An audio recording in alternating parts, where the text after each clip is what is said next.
Hi everyone, my name is Vin Yu and I'm a program manager at Microsoft focused on the SQL Server product.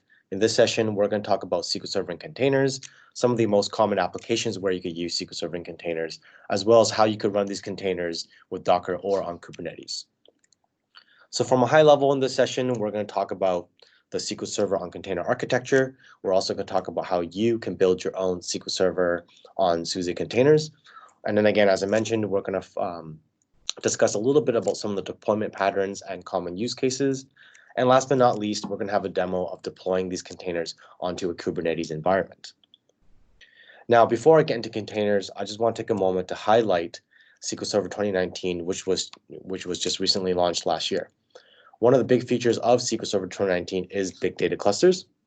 And SQL Server Big Data Clusters allows you to deploy clusters of SQL Server, Spark, and HDFS containers running on Kubernetes. And this feature is great for deploying some of your big data workloads, as well as processing all that data inside your data estate. We also have improved upon our feature of Polybase, which is going to enable you to use SQL Server to connect to more data sources, such as Oracle and MongoDB. With 2019, we've also continued to enable you to deploy SQL Server onto more platforms and architectures. For example, last year, we've announced that we have a SQL Server offering, or SQL offering on the ARM architecture. We've also continued to improve machine learning and extensibility capabilities where you could bring machine learning models to your data instead of moving your data out around for processing. And this is really going to help you save time and bring intelligence to your data.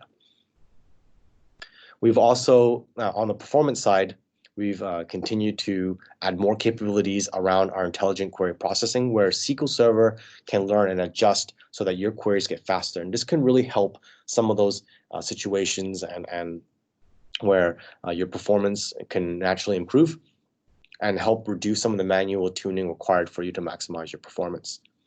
On the security side, SQL Server continues to remain as a database with the least number of vulnerabilities, and we continue to add features such as always encrypted data enclaves for securing your data. And last but not least, on the business critical high availability perspective, we've introduced accelerated database recovery, and this is really going to help you speed up that recovery process. And again, there's so many more features of SQL Server 2019 that I can't show all here in one slide, but I encourage you to go to aka.ms SQL Server 2019 to learn more about the product. So one thing that wasn't really highlighted in that previous slide was containers, but I'd like to mention that SQL Server 2019 containers are a really big theme in SQL Server 2019.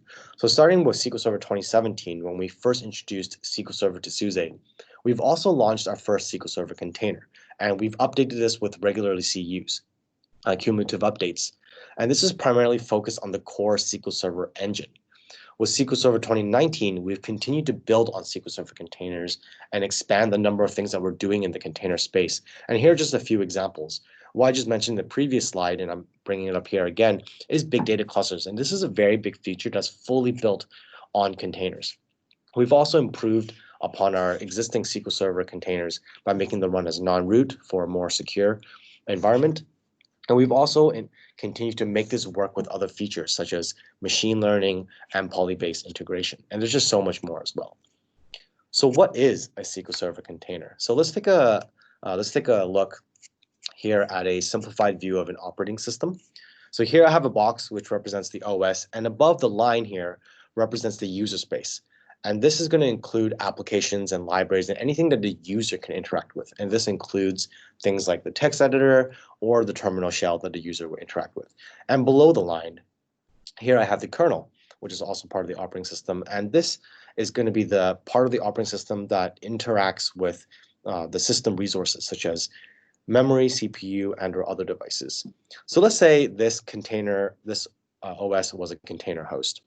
In that case, the Docker engine would be one of the user space applications that would spin up containers, such as the SQL Server container.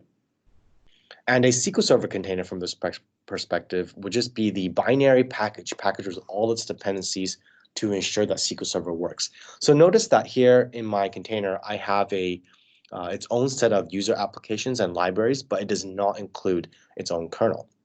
And this includes all the dependencies required for SQL Server to run. So with that said, what are some of the characteristics of containers? Why do we want to run SQL Server in containers? And here are some of the characteristics which we will show in some of the demos later on. First of all, it's isolated. The processes running within the container don't interact with another process, and other processes don't interact with this process directly, or its dependencies, so its dependencies remain intact away from other processes. Second of all, it's consistent. So a container is always going to start the same way as specified by the Docker file and the run command, so it's always going to start from that perspective. And because all the dependencies are always shipped within the container, that container is portable. So whether you choose to run this SQL Server process in the cloud or on-prem or across any other environment, it's going to run the same way because it has all the dependencies. So the next 2 points here about ease of use and ease of stopping. We're going to see how easy it is to use containers as well as start this container as well. And last but not least is no installation. Because SQL Server ships with all its dependencies, it's also laid out within the container, and the applications inside the container are ready to run. And we're going to see some of these characteristics through our presentation. So with that said, let's get into our first demo. So here I have a terminal. So let's just clear that screen. And I'm going to show you our Docker file, which we're going to use to build our SQL Server 2019 on SLES, on SUSE Linux Enterprise Server Container. So here I have a Docker file, and the first thing here you're going to notice, the top has some comments. The first thing you're going to notice is the base container, and this is the container in which my SQL Server contents are going to be built and layered on top of. The next 2 contents I have is I'm going to add some files here into my container, and this is going to enable me to access, use for Zipper, the package tool, to access some of the additional packages required to install my SQL Server. Then I'm going to refresh the contents, the repositories, and then I'm going to add the Microsoft SQL Server repo here. So here you can see that I'm going to add the SQL Server 2019 repo using Zipper, using the add repo command. Then I'm going to go ahead and use Zipper to install SQL Server. And if I have any additional configs I want to use for SQL Server when it starts up, for example, let's say I want to turn on agent, or I want to turn on some other security feature, I could copy into the container my configuration file, which is a MS-SQL-conf.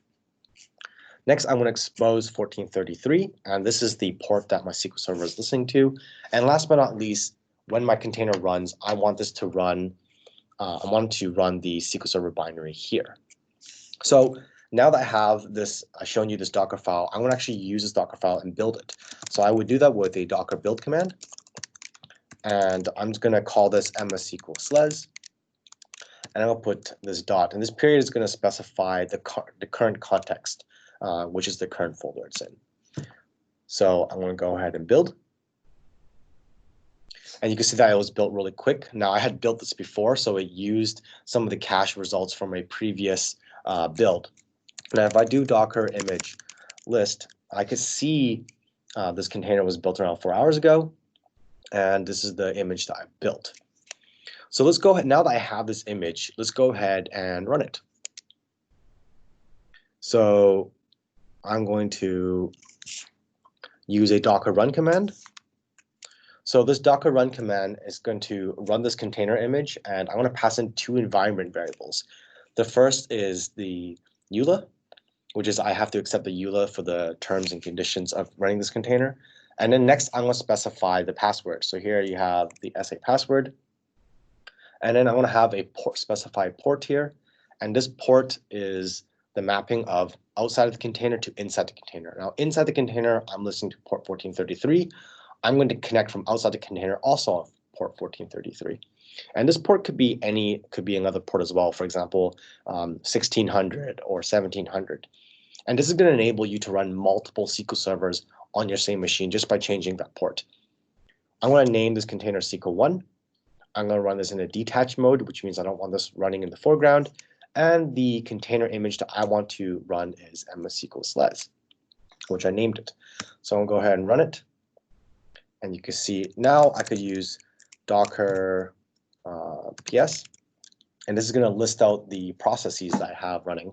So you can see here I am running, the container has started about 7 seconds ago. It's been up for 5 seconds. So let's go ahead and go to Azure Data Studio, and I'm going to connect to this instance.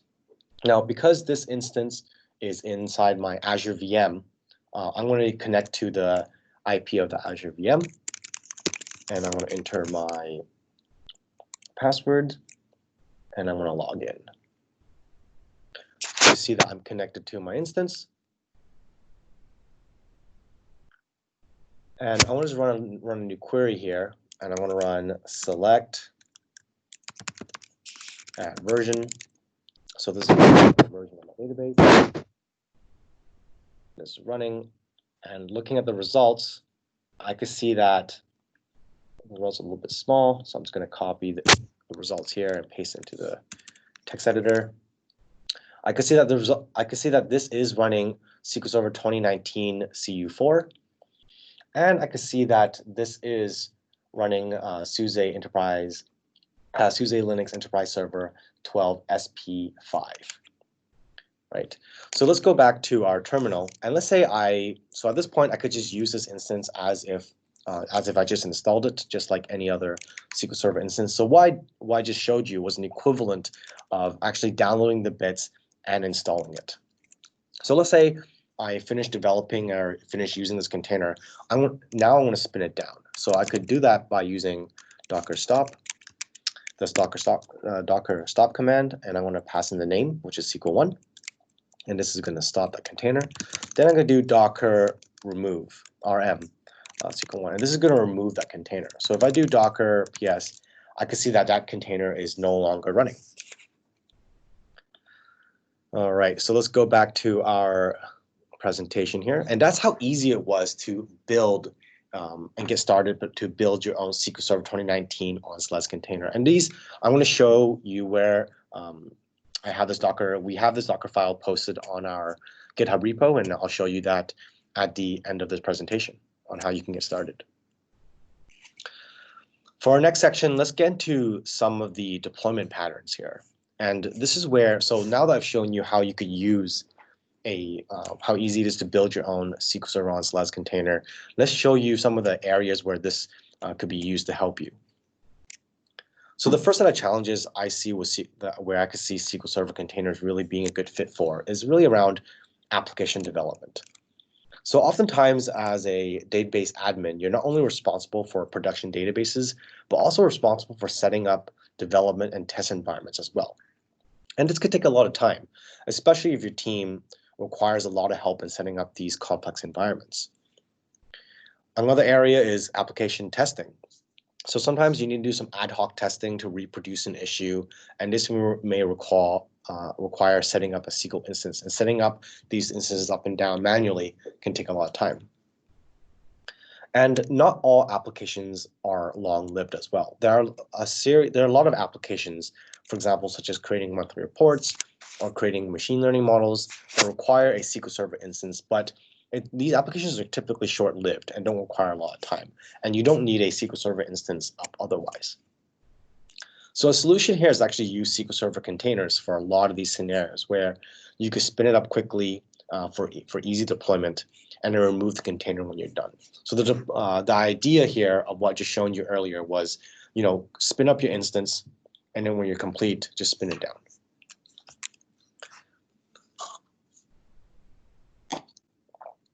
The next set of challenges that SQL Server containers could be great for is around the idea of testing. For example, let's say you need a database that's a part of your continuous integration or deployment or DevOps pipelines. And these databases are typically short-lived. They usually exist just to complete a task, and when they're done, they need to spin down, right? So, for example, each run, automatic and automation.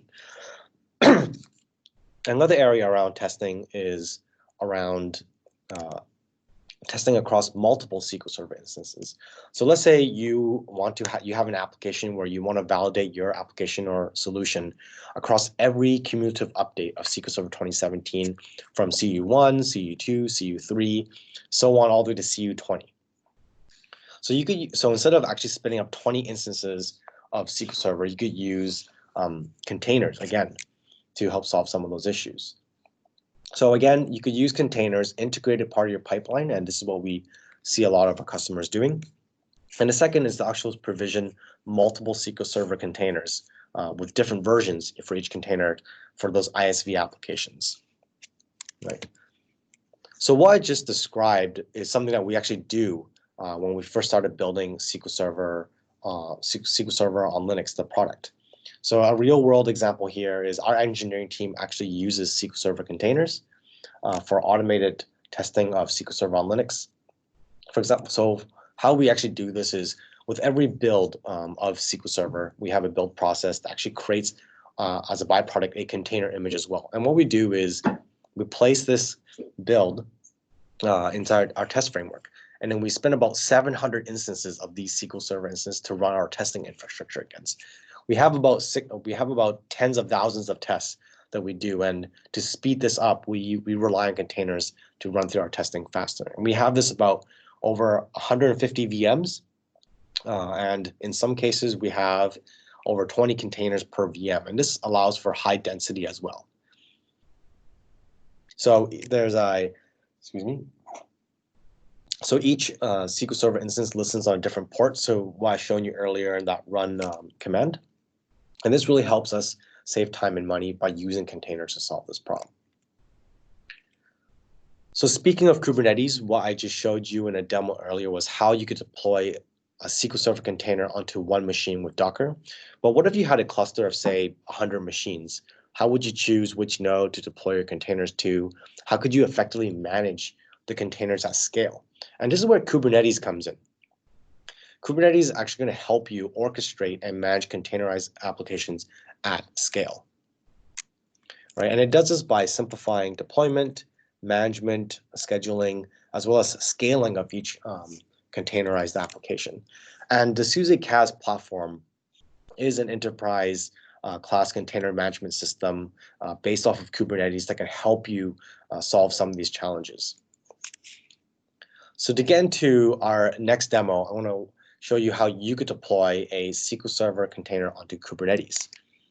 So going back to our terminal here, I'm just going to change directories to another directory. So here I'm going to just show you a YAML file, which is a definition file of how I want to deploy my SQL Server container onto Kubernetes. So here, this is a file that in a format which Kubernetes can understand. So I want to have a deployment, and I'm just going to walk over some of the aspects here of my instance. So I want to have one replica, so I only want one instance of this SQL Server deployment. I want to call this, I'm going to have this labeled as MS SQL. And this is going to be required later for actually routing the internet traffic to this instance. So I'm going to call this instance MS SQL. The image I'm going to use is MS SQL SLES, and this is the container image which I just built, but instead I also have pushed this to one of my private repos. I'm going to have this instance listening on port 1433.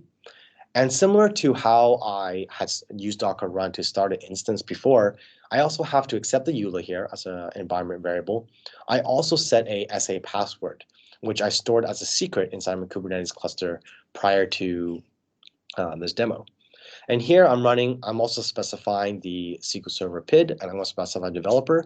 If you want to choose to run this as standard or enterprise, you would just change this developer to those values.